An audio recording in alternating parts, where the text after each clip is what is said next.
You stand at the threshold between worlds. Before you lies the work that separates those who merely play at witchcraft from those who walk the crooked path with intention and power. Creating sacred space is not decoration. It is not aesthetics. It is the fundamental act of claiming territory in the unseen realms, of drawing a line between the mundane and the numinous, of announcing to all forces that you are ready to do the work. Look back through the mists of time. Our ancestors knew instinctively what many have forgotten. Certain places pulse with power. Cemeteries where the veil grows thin, where the dead whisper their secrets to those brave enough to listen. Crossroads where worlds intersect, where deals are struck and destinies pivot. Forests that remember the old ways, caves that hold the earth's dreaming, mountains that pierce the sky and touch the realm of spirits. These are not superstitions. These are geographical facts of the unseen world. Water flows between realms. Stone holds memory. The land itself is alive with forces that predate human consciousness. But here is the truth that empowers you. You need not travel to ancient groves or forsaken burial grounds to access this power. The witch carries the temple within. The circle you cast becomes a microcosm of the entire universe, a world unto itself where you stand as the axis between earth and sky, between matter and spirit. This is the teaching that transforms everything. You are not seeking power in distant places.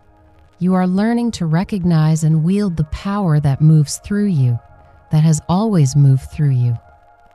When you claim your space for ritual, you are performing an act of sovereignty. Whether you work in a dedicated temple room or a corner of your apartment, whether you stand in your backyard or a public park at midnight, the act is the same. You're declaring here, in this place, at this time, I create a boundary. Inside this boundary, different laws apply. Magic becomes possible. The impossible becomes probable. You shift the very fabric of reality by your intention and your will. Consider the circle as a womb. This is not mere metaphor. You enter the circle as oneself and emerge transformed. Every ritual is a death and a rebirth. You cross the threshold, you do the work, you return changed. The circle protects you during this vulnerable transformation. It holds the energy you raise. It keeps out what should not enter. It announces to the spirits and forces you invoke that you are serious, that you have prepared, that you understand the gravity of what you attempt. Mark your circle however your practice dictates. Salt, stones, candles at the quarters, a cord laid upon the ground, or nothing visible at all, only the force of your trained will. The method matters less than the intention. What matters is that you know where the boundary lies, that you feel the shift when you cross it, that you recognize the qualitative difference between the space inside and the world outside. The natural world offers its gifts to those who approach with respect. Certain plants have walked alongside witches since time before memory. They grow in the liminal places, the edges, the forgotten corners. Mugwort for visions, wormwood for spirits, vervain for purification, yarrow for divination. Learn which plants grow in your region. Learn their properties, their spirits, their preferences. Gather them with gratitude. Ask permission. Leave offerings. These are your allies, not your tools. They choose to work with you. Honor that choice. Before you cast your circle, before you call your quarters, before you invoke any power or spirit, you must cleanse the space. This is not optional. This is not for beginners only. Every time, every ritual you cleanse. The world is full of energies, impressions, emotional residue, thought forms, wandering spirits. Your ritual space must be cleared of all that came before, so you can create what you intend without interference or contamination. Cleansing works through the elements because the elements compose all reality. You are not using symbols, you are employing actual forces. Air moves and carries away stagnant energy. Burn purifying incense, sage, frankincense, copal, rosemary. Move through your space with intention, watching the smoke curl and drift, imagining it loosening and lifting all that does not serve your purpose. Pay attention to where the smoke moves strangely, where it pools or swirls. These places need extra attention. Fire transforms. Light a red candle and carry it through your space. Or if fire is not practical, visualize cleansing flame. Fire consumes impurity. Fire transmutes. It does not merely move energy elsewhere, it changes its fundamental nature. Let the light touch every corner, every shadow. Fire brings clarity and power. It announces that serious work is about to begin. Water cleanses and blesses. Prepare salt water with intention, or use flower hydrosols if you prefer gentler energy. Asperge your space, flicking droplets with your fingers or a sprig of fresh herb. Water washes away, dissolves, purifies. It returns things to their essential nature. As you cleanse with water, feel emotional debris and psychic grime washing away, draining into the earth to be neutralized and transformed. Earth cleanses through density, through weight, through the slow, thorough grinding down of all that is not essential. This takes time. This requires patience. You might use salt or soil from a powerful place, or simply your own body as you move through the space with grounded awareness. Earth cleanses by absorbing, by composting, by returning everything to its fundamental components. Do not rush this. The densest element demands respect and time. Spirit cleanses what the other elements cannot touch. This is the realm of intention, of will, of consciousness itself. Take up your wand if you use one, or simply extend your hand. Call upon the forces you work with, Goddess and God if those are your names for the divine, the Great Spirit, the ancestors, your patron deities, the nameless power that moves through all things. Ask them to clear this space of all energies, entities, and influences that do not serve your highest purpose. Feel the shift as spirit moves through, as consciousness itself reorganizes the subtle architecture of your ritual space. Your space is now prepared. The territory is claimed. The boundaries are set. The energies are cleared and aligned. You stand in a place between worlds, a place you have created through will and work and knowledge. But the space is only half the preparation. The vessel must also be made ready. You must cleanse yourself as thoroughly as you have cleansed your temple, for you are the true temple, the living conduit through which power will flow. The external temple is nothing without the internal one. You can cast the most perfect circle, burn the rarest incense, call upon ancient names with flawless pronunciation, but if you step into that space carrying the weight of the mundane world, the ritual becomes hollow theater. The practitioner must be as purified as the ground upon which they stand.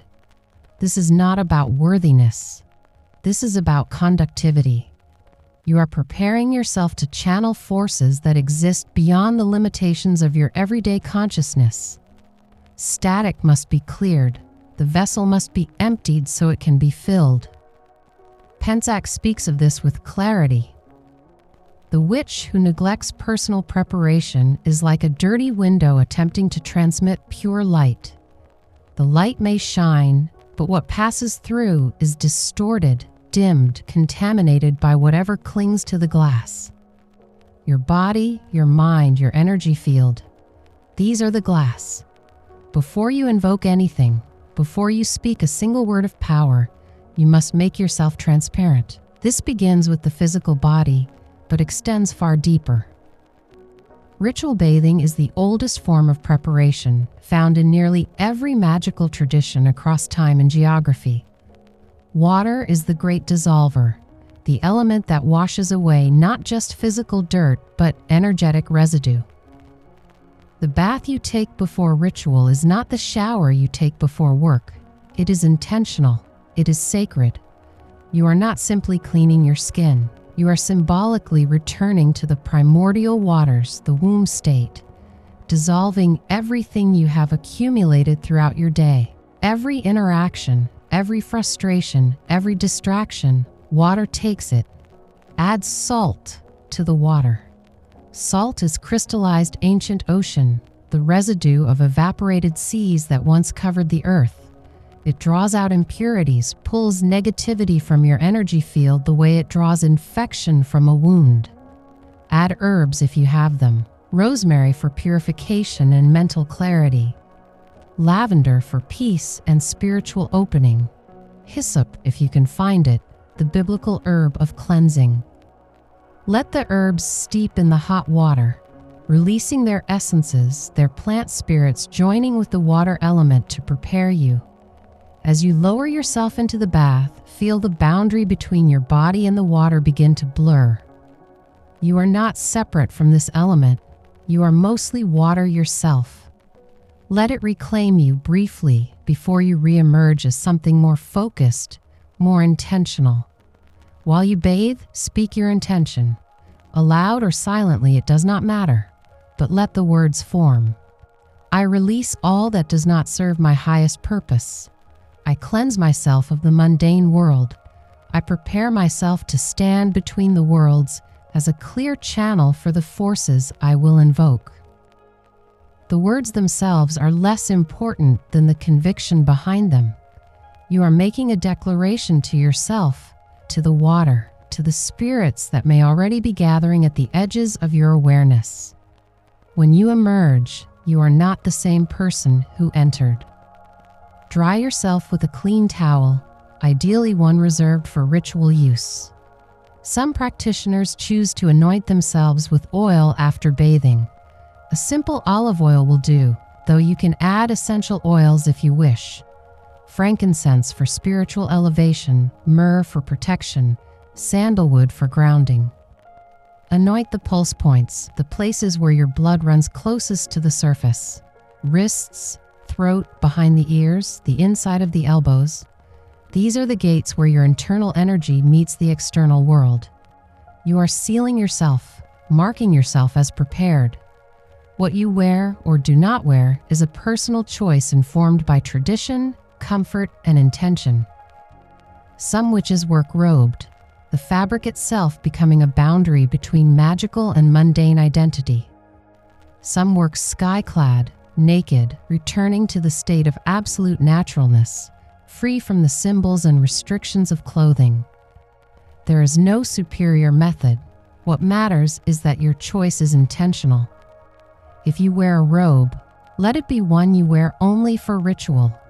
If you work naked, let it be a conscious shedding of your everyday identity. You are stepping out of your mundane self and into your magical self. The transition should be marked, but the physical body is only the beginning. The energy body must also be cleansed, and this requires different techniques. Penjak emphasizes meditation on the elements as a method of internal purification. This is not passive relaxation. This is active engagement with the fundamental forces that compose reality and compose you.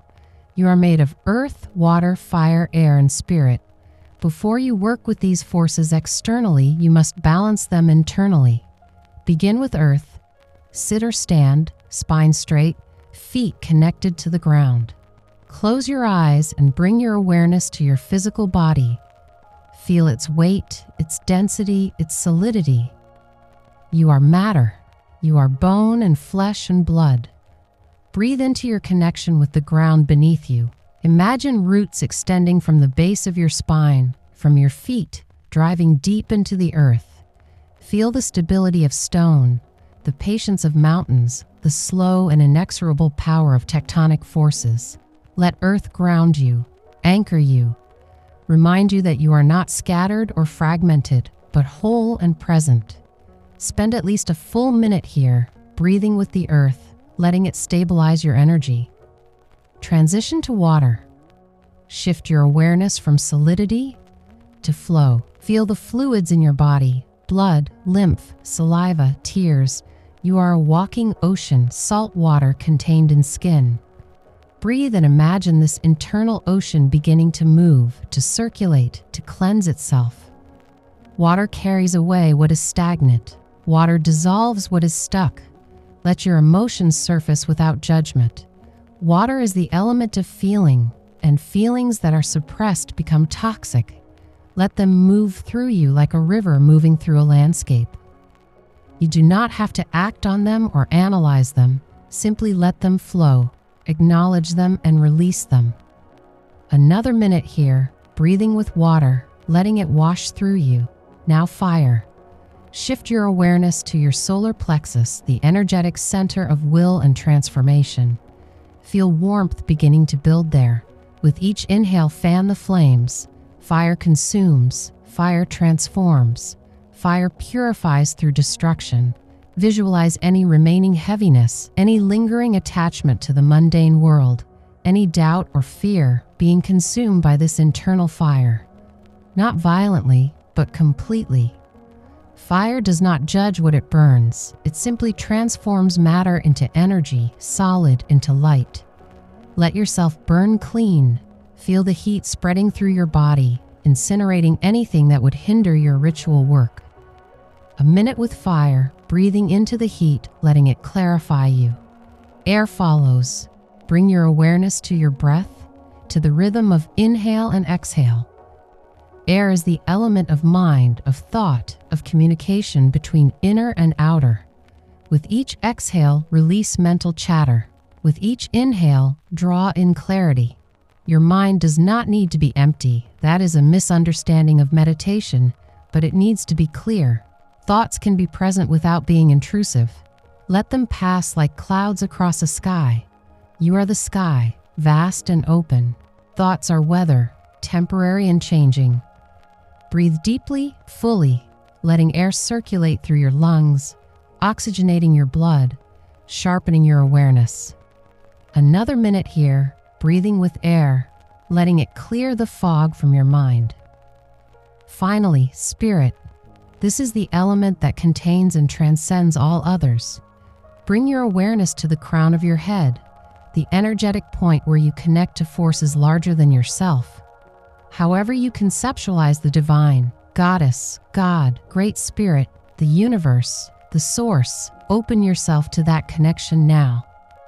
You are not separate from the sacred. You are an expression of it. Feel energy descending from above, entering through your crown, filling your entire body with light. At the same time, feel energy rising from the earth through those roots you visualized earlier, moving up through your spine. These two currents meet in your heart center, merging, creating a column of light that runs through you from earth to sky. You are the meeting point of forces. You are the axis. Breathe here for a minute or more, feeling yourself aligned, connected, integrated. When you open your eyes, you are different. The meditation has shifted something fundamental. You are no longer carrying the energetic debris of your day. You are clear. You are aligned. You are ready. Some practitioners also use visualization techniques for energetic cleansing that do not require sitting in meditation. Stand and imagine a sphere of brilliant white or golden light forming around you, about an arm's length away in all directions. This is your energetic boundary, your aura. See it clearly. Now visualize this light beginning to spin, slowly at first, then faster, like a whirlpool of luminous energy. As it spins, it catches any dark spots, any heavy energies, any attachments that do not belong to you, and flings them outward away from your body, where they dissolve harmlessly into the universe. Spin this light until you feel clean, until you feel light, until you feel like yourself again, but more so. Breath is always the foundation. Before any ritual, spend time simply breathing. Not the shallow breathing of stress and distraction, but deep, intentional breathing that fills your lungs completely, that moves your diaphragm, that oxygenates every cell.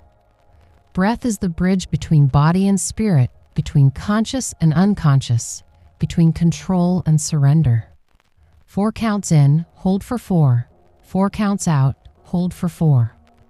Repeat until your heart rate slows, until your mind settles, until you feel yourself dropping into a different state of consciousness. This is the liminal state, the threshold state, the state between worlds where magic happens. You must also prepare mentally and emotionally, and this requires honesty. What are you bringing into the circle? What are you hoping to achieve? What are you afraid of? These questions cannot be avoided. Ritual is not escape.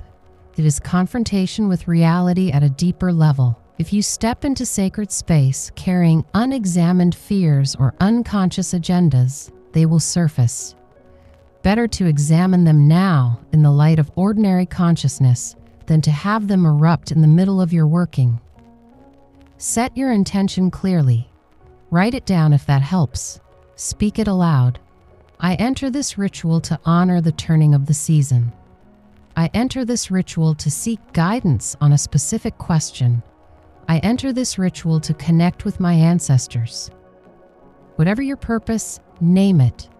Clarity of intention is the rudder that steers your ritual. Without it, you are adrift, and drifting in magical space is dangerous. Energy goes where attention goes. If your attention is scattered, your energy will be scattered. If your intention is clear, your energy will be focused and potent. Release what does not serve. This is harder than it sounds. You may be carrying resentment from an argument earlier in the day. You may be worried about something that has nothing to do with your ritual. You may be tired or distracted or doubtful. Acknowledge these things. Do not pretend they are not there. But also, do not let them dictate your ritual. Visualize placing them in a box outside your circle. They will still be there when you are done if you need to pick them up again, but for the duration of your ritual, they do not exist. You are creating a temporary boundary in time as well as space. Within this boundary, only your intention matters. Some practitioners use sound to shift consciousness, chanting a single syllable, Om Ahu, until the vibration fills your skull and your chest, and you lose track of where your voice ends and the sound begins. Drumming a steady heartbeat rhythm until your own heartbeat synchronizes with it. Rattling to break up stagnant energy. Singing a song that has meaning for you. Sound is ancient technology for altering consciousness, for opening the doorway between worlds. Use it. Others use movement, dancing, swaying, spinning. The body knows things the mind does not. When you move with intention, you bypass the intellectual gatekeepers and drop directly into instinct, into intuition, into the older parts of yourself that remember how to do this work. You do not need to be graceful. You need to be authentic. Move until you feel the shift, until you feel yourself loosening, opening, becoming permeable. Now you stand ready. Your space is prepared. You are prepared. The external and internal temples are aligned. You have claimed your territory, cleansed it with the elements, and cleansed yourself with equal thoroughness. You have set your intention. You have released what does not serve. You have shifted your consciousness through breath, through meditation, through sound or movement, or whatever method calls to you. You are no longer entirely in the mundane world, but you have not yet fully entered the magical one. You stand on the threshold, 1 foot in each reality, and this is exactly where you need to be. The work can begin.